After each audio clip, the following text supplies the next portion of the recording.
Franchisee மாடலில் நான் பண்ண போகிறது என்னன்னா என்ன மாதிரி ஆட்கள் தேவை. இப்போ தமிழ்நாட்டில் உதாரணம் 38 டிஸ்ட்ரிக்ஸ் இருக்குன்னா ஆனந்த் எப்படியோ அந்த மாதிரி திங்கிங் உள்ள ஆட்களை நான் உருவாக்குவேன். ஏன்னா ஆனந்த்ன்றவன் இன்னைக்கு சென்னையில் இருக்கேன், நாளைக்கு கோயம்புத்தூருக்கு போகிறேன்னா கோயம்புத்தூர்லேருந்து தஞ்சாவூர், திருச்சி எல்லா டிஸ்ட்ரிக்ஸ்க்குமே போகிறதுக்கு முடியாது. என்னோட இலக்கு ரொம்ப பெருசு. அது மாதிரி எனக்கு அந்த கஸ்டமர்ஸோட டிமாண்ட் அண்ட் சப்ளையை நான் ஹானர் பண்ணணும்னு தோணுச்சு. எல்லா டிஸ்ட்ரிக்ட்ஸுமே எனக்கு கஸ்டமர்ஸ் கேட்டுக்கிட்டு இருக்காங்க.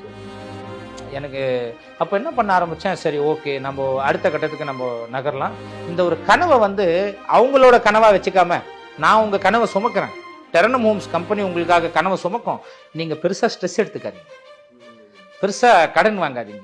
உங்களோட பட்ஜெட் எவ்வளோன்னு சொல்லுங்கள். இயற்கை சார்ந்த வீடு நான் அடுத்தடுத்த கட்டத்தில் வேறு பிளான்ஸ் வச்சுக்கிட்டு இருக்கேன்.